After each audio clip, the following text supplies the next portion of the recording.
Here are brutally honest truths that will give you an unfair advantage. I'm Alex Hormozi. I'm the founder of Acquisition.com. It's a portfolio of companies that generate hundreds of millions of dollars in revenue per year in aggregate. And a lot of my success in business has come from finding and exploiting unfair advantages. So hopefully this video helps you do the same. So let's start with number one. Pain is the price of progress. The fastest growth periods are often the most miserable. If you want to progress, get used to pain. If you think about what actually occurs when you grow, you stretch past your point of comfort. So even if you're growing a muscle, like you stretch it, you break it down, it's painful. If you have growing pains, like as a kid, it's like you grew too fast and your joints are in a lot of pain. If you're a company and you expand, this is technically supposed to be good stuff, but it doesn't make it any less painful. Elite athletes don't get stronger during easy workouts. If we want progress, we must accept the price of pain that's attached to it. You cannot both want progress and live an easy life. These two things conflict. Number two, happy but not satisfied. So let me explain this. So you're allowed to be happy before you hit your goal, just not satisfied. And so there's a very big difference between being content with your life, content with your work, and complacent, meaning you're not going to take any more action. There's this great Haitian proverb, which is, behind mountains are more mountains. It's kind of like after every peak, you can just see more peaks ahead of you. The work works on you more than you work on it. For me, I remember I had a year that I basically went in retirement trying to figure out what I wanted to do. And the thesis that I came out with was that hard work is the goal. And so the fact that there's something that happens as a result of hard work is really just a secondary effect. It's a consequence. But the goal is the work itself. I had a friend this morning who messaged me and they're like, why do you still work? And I was like, because it's the thing that I enjoy doing most. And when I looked back on my life, when I didn't work, I was bored and felt depressed. And when I do work, I am stressed, but I do have moments that I really enjoy as well. I took this as a kind of a foundational truth for me, not for everyone, that there is misery on both sides. So I might as well be productive and useful. And the only way to be productive and useful is to be happy about the process, but not satisfied, so you can continue to provide value to the world. Now, number three, ignore critics. Now, this is probably easy to say, hard to do. So let me break this down a little bit more. So, friendly reminder that most people are fat, poor, pansies. Don't listen to them when they try to deter you from doing whatever it takes to succeed. So, the average person will always try to keep you average. It makes sense that if you want to be extraordinary, you will do things that an ordinary person would see as extra, right? And so a lot of people, and this is the really hard part that I had to come to terms with, is that a lot of people want to see you fail because it justifies the risk that they chose not to take. We always have to think about listening to the people who are closest to our goals, not closest to us. And if you want a more violent version of this, your critics are going to eventually die. And their opinion isn't going to matter then, which means it probably also doesn't matter now. So might as well do what you wanted to do originally. Number four, selective productivity.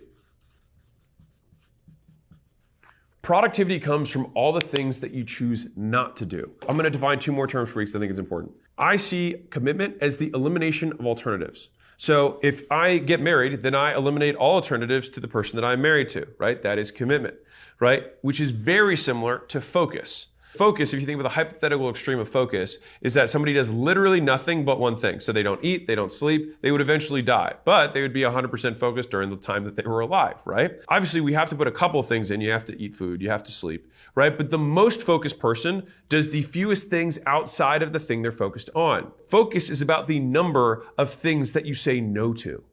Having this framework is, in my opinion, more powerful for productivity than just about anything else, right? People are always trying to figure out like productivity hacks, but they want to add things to their lives to become more productive, which is completely counter to what focus even means. It's getting rid of everything that's not the thing is how you focus. Now, part of that also means environmentally, right? So if you like have a window that you look outside of and you've got people who walk past your office and people can knock on the door and you've got Slack notifications, of course you're not focused because all of those things are not the work. So I'm going to give you an analogy here. So imagine there's a wall that you have to get over, all right? You have to get a critical mass to get above this wall, right? And so you start putting up, these ladders against the wall to try and climb over the wall. All right, this should make some sense. But as you try to build up the little rungs of the ladder, so you put 4 rungs up. Well, you're not going to get the critical mass required to get over the hump to actually get the success you want. But the idea, the fallacy is that, I'll just do all 3 or 4 of these things and I'll see which one works. When the reality is that any of them work, but none of them will work unless you work on one. And so we have to take these 4 rungs that we're able to build and say, you know what? We're not going to do that. We're going to put that rung here because I'm going to take that time that I'm putting for my second opportunity and put it here. I'm going to take this rung and put it right here. And then I'm going to take this rung, and what do you know? I can get over this hump on top, and I can get to the other side of the wall, which of course is where all the money and all the happiness and all the, the girls with, beautiful, beautiful hair. Look at this beautiful hair, right? This beautiful hair. Now she looks like a bug. Anyways, hold on, there you go. What's crazy is that this literally happens at all levels of business.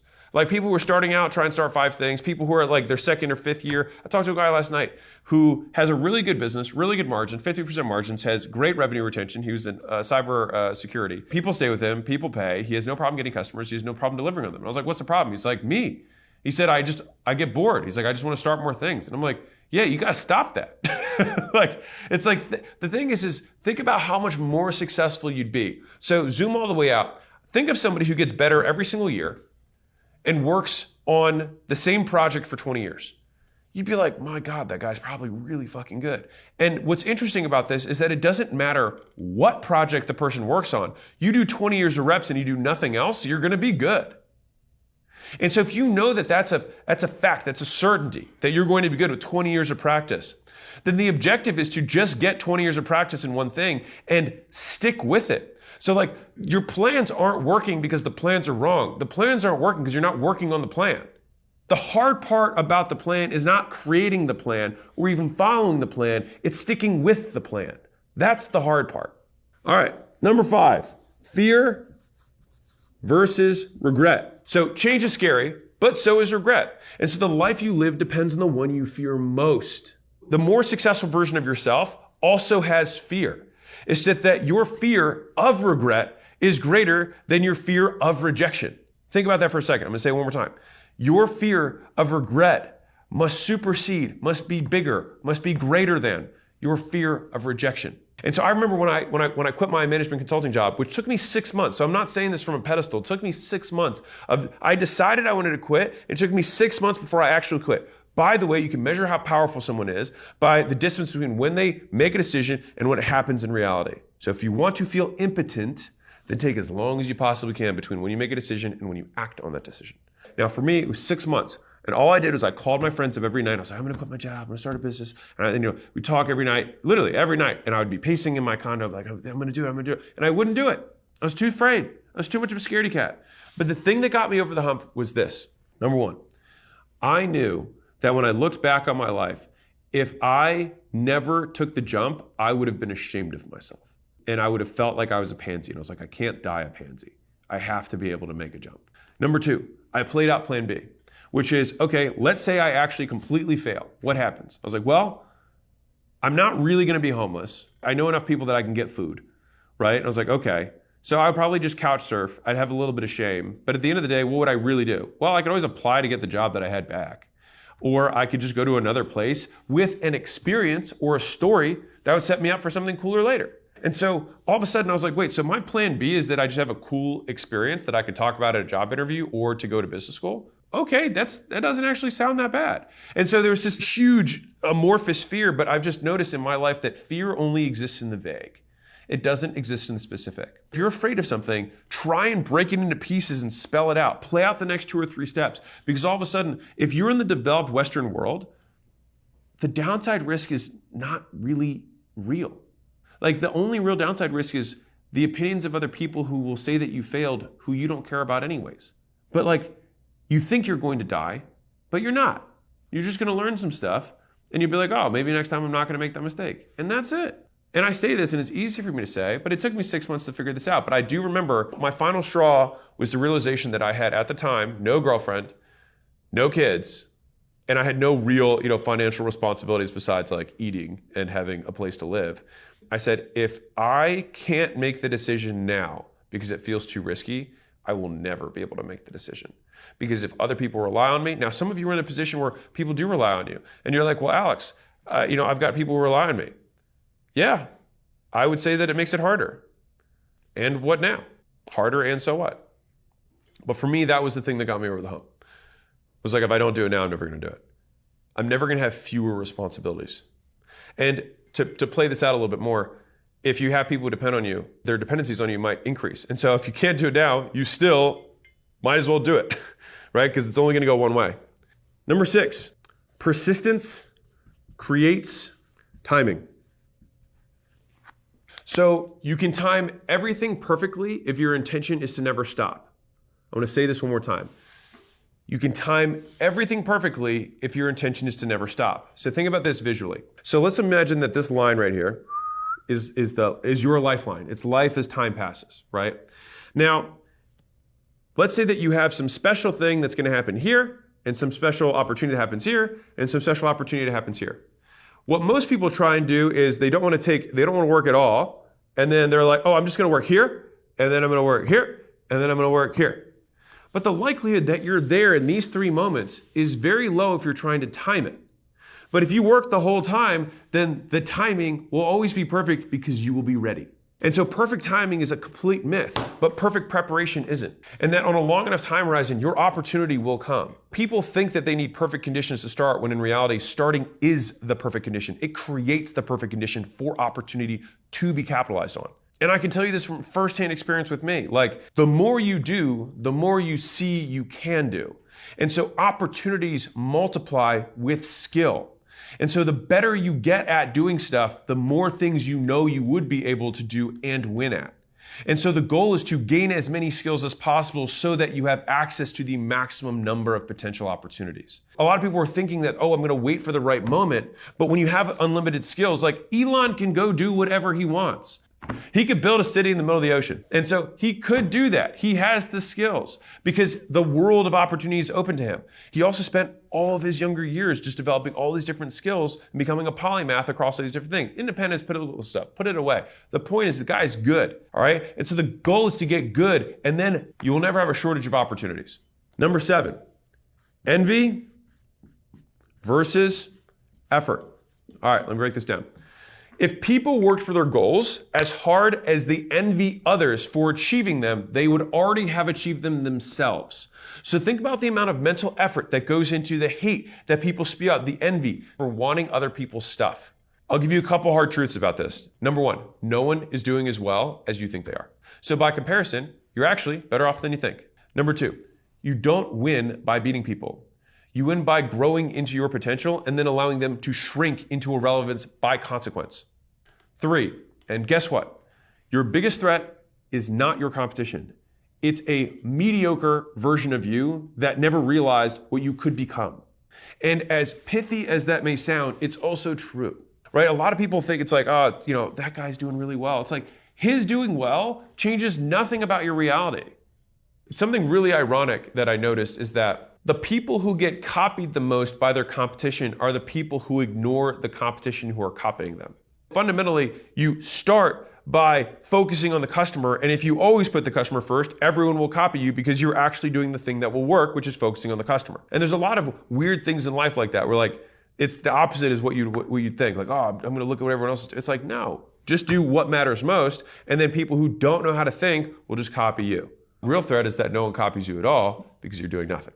If you take all this effort that you put into comparing yourself to other people, that you look to kind of like tearing them down sometimes, even in your mind, let's be real, maybe you don't say it to other people, but in your mind you're like, whatever that is, whatever that feeling is, just do that towards you not being good enough. What happens is that when you do that, all of that effort, all that energy goes into improving yourself rather than tearing down somebody else. And only one of those things will help you. Number 8, hard conversations create opportunities. Hard truth. Everything you want is on the other side of a few hard conversations that you have been putting off. People either grow into their potential or they keep living the same 6 months of their life over and over again.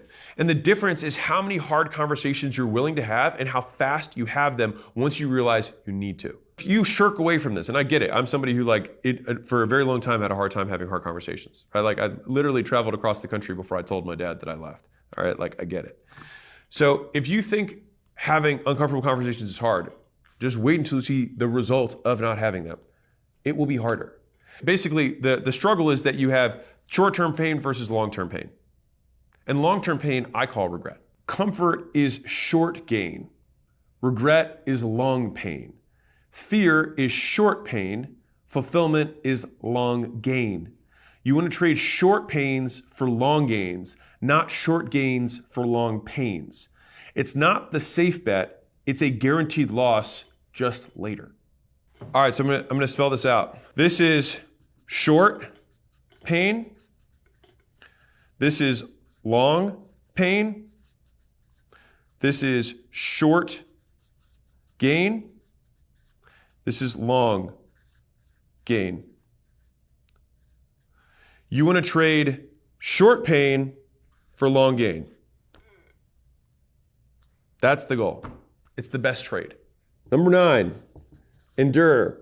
There's a reason that when I gave instructions to some of the new business owners who were going to start, putting a community-owned school, one of the sole instructions I gave them was learn to endure. And so the fastest way to become the person you want to be is to put yourself in a situation where you have no choice but to become them. You'd be amazed at what you can endure when you have no choice. For me, when I signed my lease for my gym, I had $5,000 in my bank account.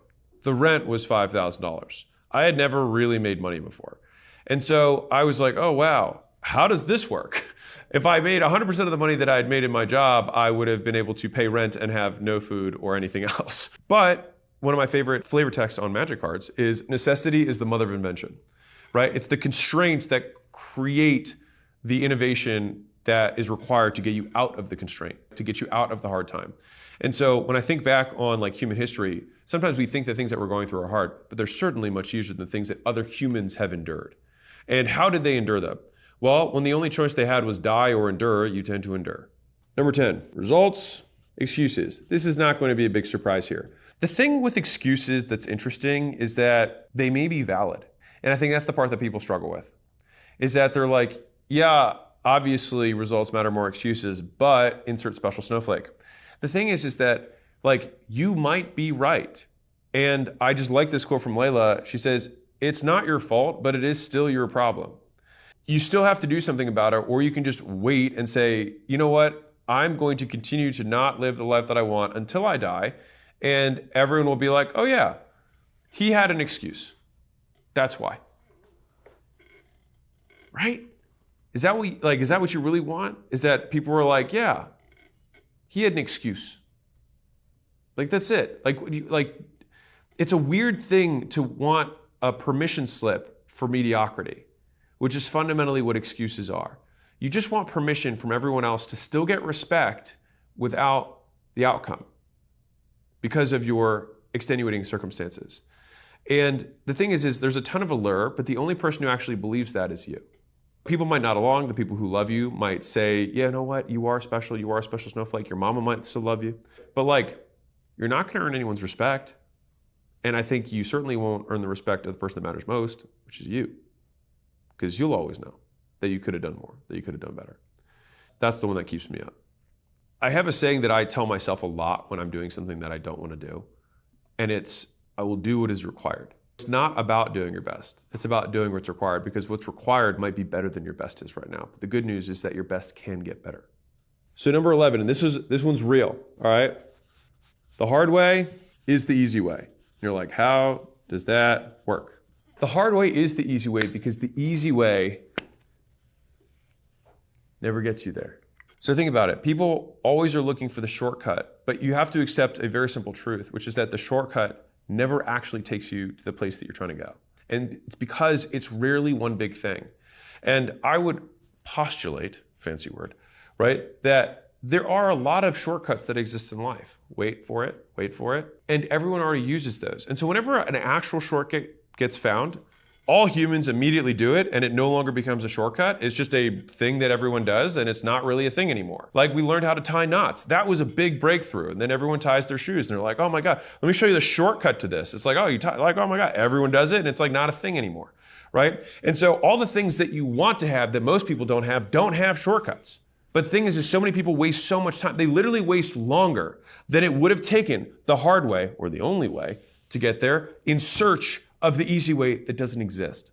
And so the reality of this is that it's usually 100 small things that make days, weeks, and months hard. It's the never-ending onslaught of shit. And then you remember, after going through that onslaught of shit, that you signed up for this. But then again, you figured that it would be hard. And then you're reminded that this is what hard feels like. And so you keep going because it's the only choice you have. I want to remind you that a lot of times what we imagine hard to be is different than how we experience hard, because the nature of hard changes too. And it's more of a limitation in how we describe hardship than it is. And I actually think there's a big problem with this. So just kind of like Eskimos have like 7 different words for snow. I feel like I should have like 25 different words for hard, right? Like the amount of things that you go through, there's like lifestyle hard. Like, okay, so there's sacrifice hard of like you're giving up things that you enjoy. There's also like effort hard of like starting to do things that you hate doing, that you're not good at. There's risk hard of the fact that you could lose something that you currently have, right? That you have the chance of losing what you currently have. You have the uncertainty hard of the fact that you might be doing all of the sacrifice for nothing.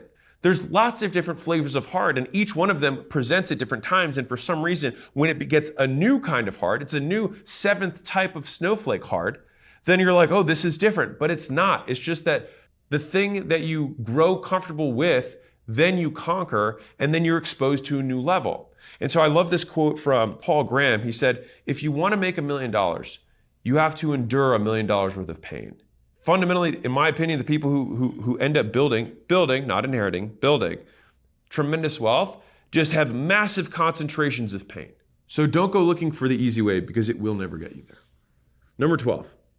This is a big one, don't give away your power. Now, this sounds very like, girl power or a little like rah-rah, but I will break this down in a little bit less rah-rah way.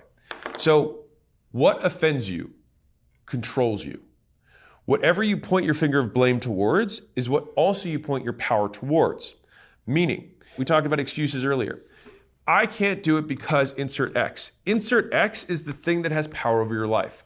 And I remember when I realized this was that I had this belief that I would never be able to be in a long-term committed relationship because my mother had hurt me as a child. I didn't get enough hugs. Who gives a shit? Whatever.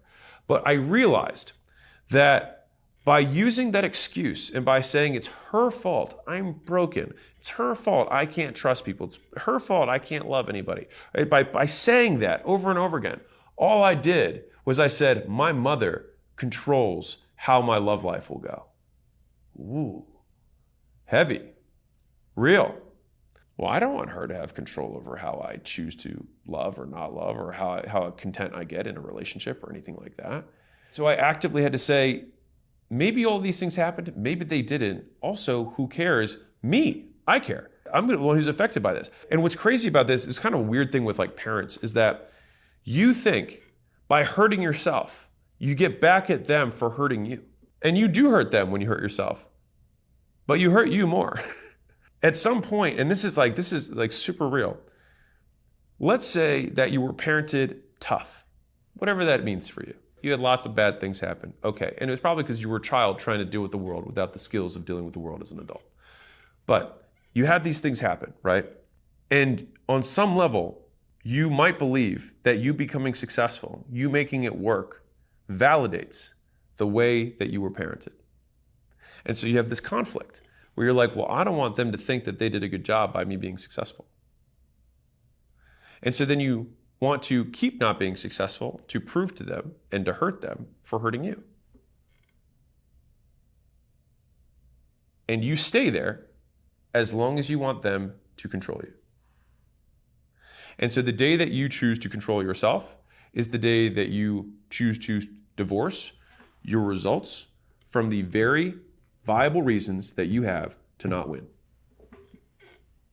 You are right, and so what? Number 13, rejection versus regret. At some point, everyone needs to choose whether they'd rather risk rejection now or guarantee regret later. And so losers fear rejection, winners fear regret. And most attempts fail of anything. Failure is literally a prerequisite for success. And one of my favorite quotes of mine is greatness rejects all first-time applicants. And so it's kind of like that person that just is like, oh, I can't get a job. And you're like, well, what have you done? And they're like, well, I applied somewhere. And you're like, what do you mean? And they're like, I applied somewhere. And you're like, and they're like, yeah. And I didn't get the job. They didn't even call me. And you're like, you went to one place? And they're like, yeah. This is gonna be a really good analogy for somebody who's listening to this, only for people who don't have a business yet. A lot of starting a business is the number of reach outs that you had to do in order to get the path, the job, the career that you want right now. So think about the amount of interviews, think about the amount of outreach, think about the amount of job ads, think about the amount of resumes that you sent out. Think about all of that. And all of that work got you what I would consider one sale. You got one person to say yes to you, and they would give you money for work. All right? Now, obviously within the context of an employee relationship, but fundamentally it actually works the same way. All you do in a business is the same thing. If you can handle that level of rejection, then you can handle the same level of rejection in a business. It's not actually that different. The question is whether you can handle that level of regret years later for not doing it. And I'll say this, one of the things that I've noticed between champions and everyone else is that everyone else is so excited when they win. They're so excited, by the idea of them getting first place. But there's a reason that they never get first place. It's because they're excited about it. The people who always and very consistently hit first place and win the championships are relieved because they tend to hate losing more than they love winning. And they expected to win because of the level of preparation they had compared to everyone else.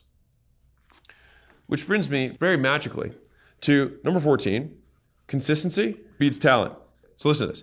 You can beat most people at anything if you just stick with it for a year. You can become competent at just about any skill in 20 hours. It's just that people will wait 10 years to get the first 20 hours logged. Right? Like if you want to learn how to play the first few notes of a guitar, you can learn in about 20 hours. Now, are you going to be Jimi Hendrix? Which Gen Z, he was a guitarist, Purple Haze, you can look it up. Anyways, the point is that people have this huge delay before they begin. And what makes things hard isn't complexity, it's consistency. And so as boring as it is, you just have to keep doing it before you get anything back. So one of my favorite quotes from myself is, the world belongs to those who can keep doing without seeing the result of their doing. You have to delay how quick you get a reward, how fast you need a cookie in order to keep going. I've been told that I'm decent at presenting and talking on stage in front of people. And what a lot of people don't see is that for years, I spoke with a microphone in front of a group of people, and I did it like multiple times a day. And I did that in the form of a fitness session. And so I had to literally stand on a box and shout around and tell people what they had to do. And I had to do that for years. And I remember when I had to get on stage for the first time, and I had in high school been very nervous to public speak. And as I was about to get up on stage, I was like, why am I not nervous about this? Like, this is weird. I should be nervous. Like, why am I not nervous? And I was like, oh, I've done this so many times, like so many times. And I'm not talking about, Civil War history and Abraham Lincoln.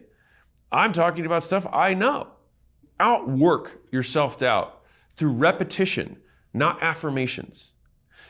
You don't do it through belief. You do it through stimuli habituation, which is just fancy words for saying you expose yourself to the bad things so many times they get used to and it's no longer a bad thing anymore. It's just life. If you want to get over a fear, the way they do it is habituation. So if I wanted to get over, being afraid of spiders, I'm not afraid of spiders, but some people are afraid of spiders, right? If you want to get over that fear, you literally lock yourself in a room with a bunch of spiders, and all you do is you just have panic attack after panic attack, and you pass out, and you wake up again, the spiders are there, you pass out, you keep doing it. Eventually your nervous system adjusts, and 5 hours later, 8 hours later, you walk out of the room unafraid because you have habituated.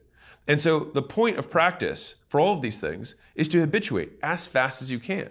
And so we're trying to microwave that period of time. And the thing is, let's say it takes this many reps. You can have this many reps take you a year, or you can have it take you a month, depending on how dedicated you are to it. Number 15, have no shame. All right. Now, I have told this before, but my plan B was that I would drive Uber and strip. Now, I think part of that was because I wanted to, thumb my, whatever the Shakespearean saying, I bite my thumb at you, to bite my thumb at my very respectable parents. And say, I would take off my clothes for money. Now, of course, they would be horrified by that. But I think part of the reason I was okay with it was I was like, I'm gonna do it my way. I want to be crystal clear here. If you have no money and you want to make money, you should have no shame.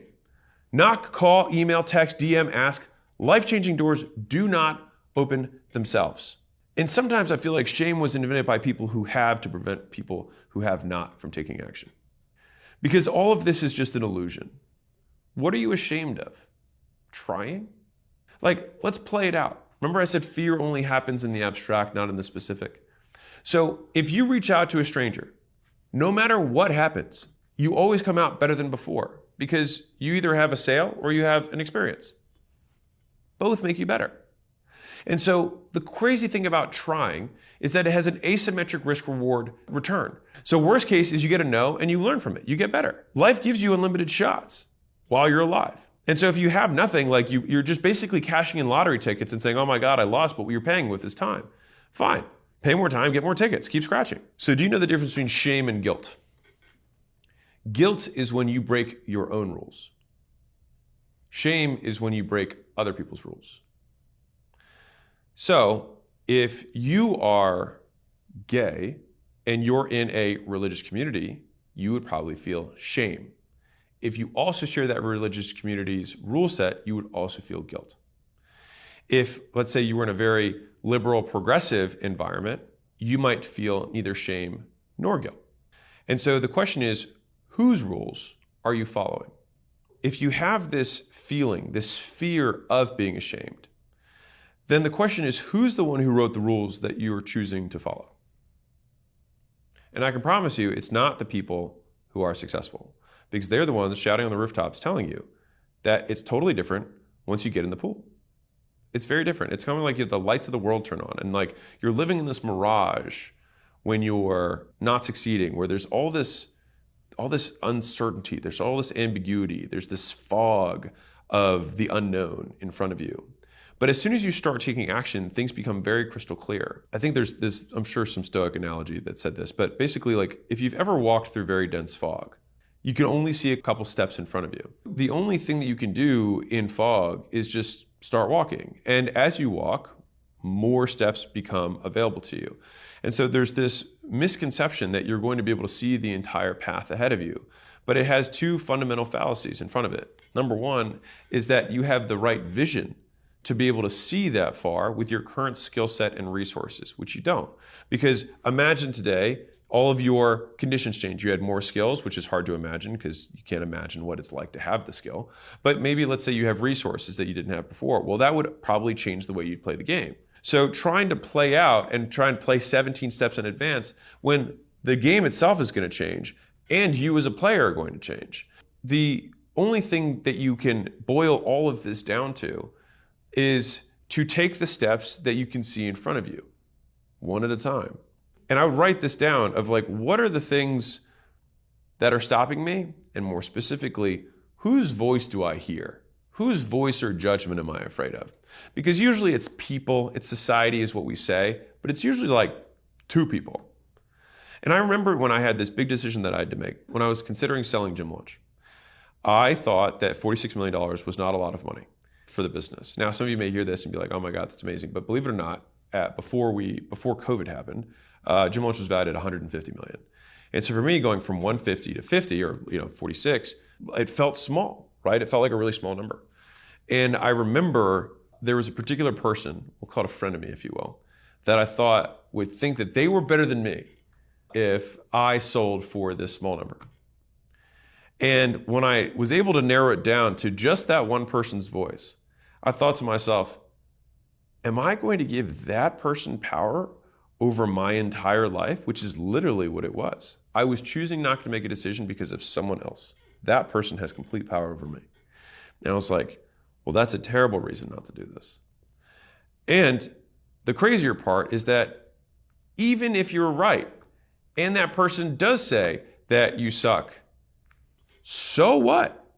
Most people don't want you to win. And even if you do win, they will try and do a reverse excuse, which is called a justification for why you should be excused of the respect that you should earn for having won. He just has good genetics. He has great parents. He, inherited his wealth. He had good connections. He was born in America. He speaks English. He's a man. He's white. He's whatever you want. But giving the person justifications in no way helps you. You might be right, and so what? Like, it's so funny. It's like, let's say you have some advantage, whatever it is, right? Like whatever advantage you're born with, right? You might have one. It's kind of the same thing as the parent thing. It's like, well, I don't want to be successful because I don't want to prove that I had this advantage. It's like, would you prefer to prove everyone wrong by saying I had this advantage and I also wasted it? I remember, I'll tell you a story, and I think that'll round this off well. So when I was younger, I didn't want to be a doctor, but that was pretty much the path that was laid out in front of me. And so my father's a successful doctor, and I was like, it's cheating, to just assume your practice and just like immediately have a practice that makes a lot of money. And he said, do you think Shaq, when he was 7 feet tall, was like, it wouldn't be fair for me to play basketball. Other people aren't as tall as me. And I always remembered that. He's like, you play the cards you're dealt. These are the cards you have, play them. And I remember thinking that now obviously I didn't decide to be a doctor, but the reason that I didn't want to do it was because I thought other people would say that they would disqualify away my success as not earned by me. When the reality is that they're all going to disqualify your success no matter what, because it makes them feel bad. And so fuck them. But if you have some cards, for the love of God, play them. Hey, if any of these messages resonated with you and you're like, man, I'm a few months behind from my goals, I made what I would consider a counterintuitive video on goal setting, which sounds so overused, but I don't know, it's got like a couple million views or whatever it is. And so people seem to have liked it. And so if you want that, you can check this video out. So far, I think it's the top video viewed this year. So enjoy.